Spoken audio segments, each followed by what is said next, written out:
Bismillahirrahmanirrahim. Assalamualaikum warahmatullahi wabarakatuh.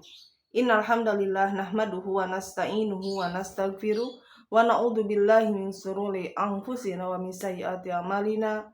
May yahdihillahu fala mudilla lahu wa may yudlil fala hadiyalah. Asyhadu an la ilaha illallah wa asyhadu anna Muhammadar Rasulullah. Allahumma shalli ala Sayyidina Muhammad wa ala ali Sayyidina Muhammad. Sahabat Kobun Salim 81 dimanapun kalian berada, Alhamdulillahirrabbilalamin, kita bisa berjumpa lagi di channel Kobun Salim 81 ini. Mudah-mudahan kita semuanya selalu diberikan kesehatan, sehat walafiat, sehat lahir batin, dimudahkan segala urusannya, dipanjangkan umurnya, diampuni dosa-dosanya, dan banyak rezekinya tentunya ya sahabatku semuanya, dan kelak di akhirat menjadi penghuni surganya Allah Subhanahu wa taala. Amin Allahumma amin. Sahabat Kobun Salim 81 dimanapun kalian berada, pada kali ini saya akan memberikan materi tentang antara cinta yang terpuji dan yang tercela ya. Nah, sahabatku semuanya, dalam cinta ada konsekuensi, kewajiban, dan hukum ya. Semua cinta, baik yang terpuji ataupun yang tercela, bermanfaat ataupun berbahaya, mempunyai beberapa unsur, yakni rasa atau perasaan. Nah, yaitu kemanusiaan ya, rindu, riang, hubungan yang amat dicintai, dan kedekatan kepadanya. Namun jika terputus, maka ia menjadi jauh darinya, dan lenyaplah rasa senang yang diiringi dengan tangis, perasaan sedih, dan sebagainya, sesuai dengan fitrahnya ya. Jadi memang perasaan cinta itu asalnya dari suka, dan timbullah ada rasa cinta. Tetapi jika tidak ditempatkan di suatu tempat yang sebenarnya, yang adil ya, itu akan mengakibatkan cinta tersebut akan menjadi luka ya sahabatku semuanya, seperti itu ya.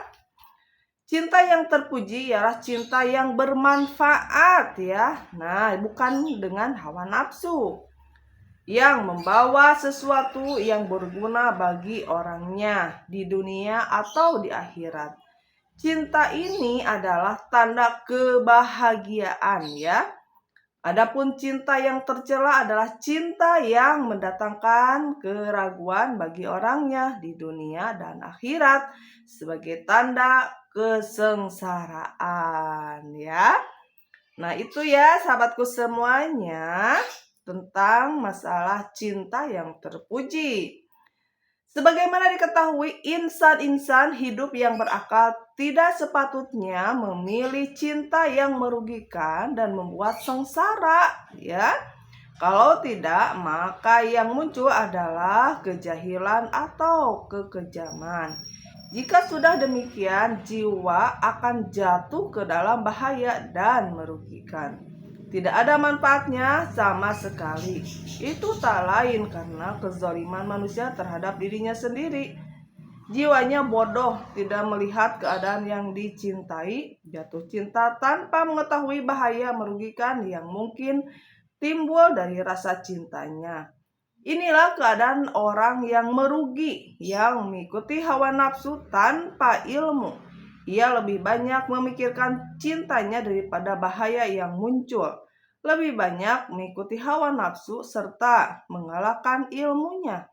Cintanya didasarkan atas dua hal yang merusak, keyakinan yang rusak dan hawa nafsu yang tercela, yaitu gara-gara cinta yang salah ya sahabatku semuanya. Ini adalah keadaan orang yang mengikuti prasangka tidak benar dan kecenderungan jiwa yang salah. Pada dasarnya seseorang tidak akan terjerumus ke dalam percintaan yang buruk kecuali karena kejahilan yang dikuasai oleh hawa nafsu dan kecenderungannya satu sama lain, saling mengumbar hawa nafsu subhat dan syahwatnya. Subhat itu adalah kekaburan antara hak dengan yang batil hingga antara keduanya tampak rancunya dan nyaris sama serta dihiasi oleh hal-hal yang ada kaitannya dengan apa yang dicintai hingga tampak bagus, sedangkan syahwat selalu mendorongnya untuk menggapainya. Faktor subhat ini membantu mengalahkan akal dan iman. Kemenangan tentunya terletak pada yang terkuat di antara keduanya ya. Nah itu ya sahabatku semuanya, kadang-kadang orang yang lagi merasakan perasaan itu akan cenderung lupa diri ya sahabatku semuanya, akan cenderung dengan hawa nafsu tersebut. Bukan benar-benar cinta sejati, tetapi hawa nafsu lebih dominan ya, karena dengan hawa nafsu semuanya tidak akan semurni yang benar-benar cintanya Allah kepada makhluknya ya, seperti itu ya. Tetapi cinta makhluk ke makhluk ada usainya ya sahabatku semuanya, karena hal-hal tertentu yang bisa merusak hubungan tersebut ya. Selanjutnya ya sahabatku semuanya, dari uraian tersebut dapat ditarik kesimpulan bahwa mengikuti setiap macam cinta dari berbagai macamnya mempunyai konsekuensi logis yang mengiringi. Cinta yang bermanfaat dan terpuji merupakan awal kebahagiaan bagi seseorang hamba secara fitrah. Semua hal yang mengikuti adalah bermanfaat baginya, demikian pula dampak hukum yang mengiringinya.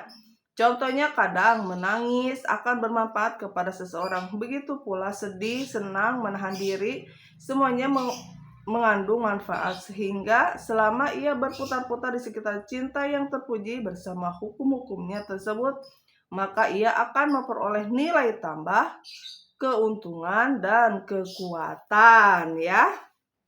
Itu ya sahabatku semuanya.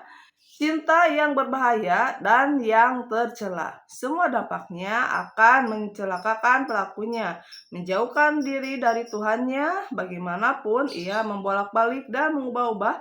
Sebagai akibat terakhirnya, ia tetap berada pada kondisi stagnasi dan merugikan ya.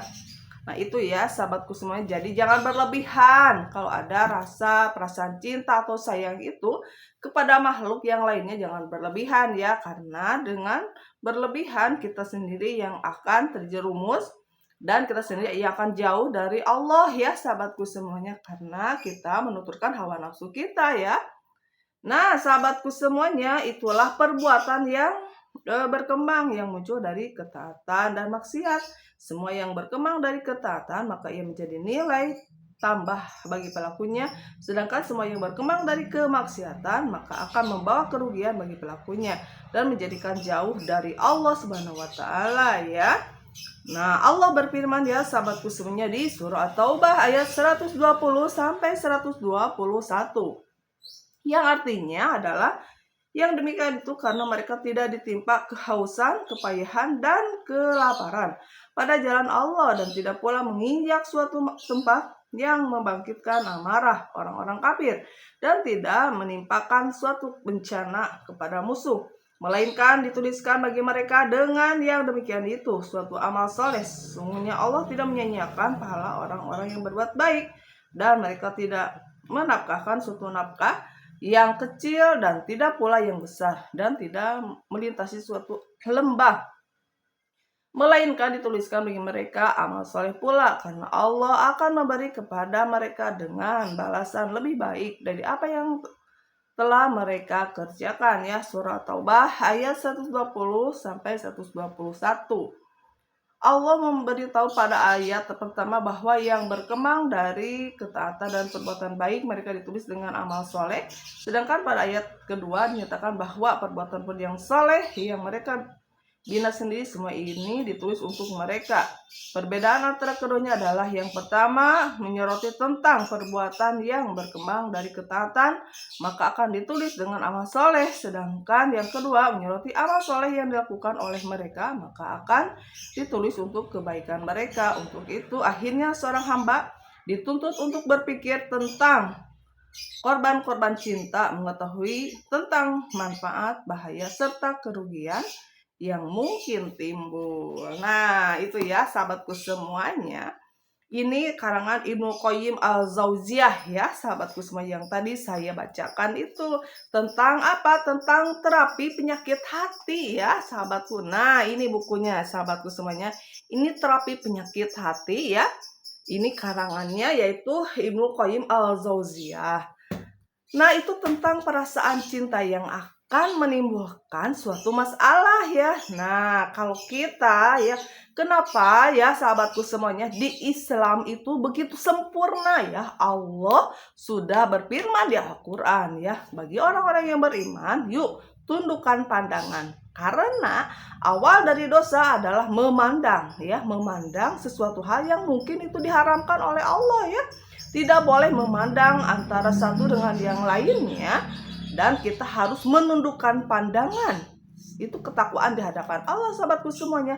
Karena dari memandang tersebut ya timbullah syahwat ya, sahabatku semuanya. Apalagi memandang dengan pandangan yang ada syahwatnya, itu yang akan mengakibatkan diri kita sendiri yang akan tersiksa tentunya.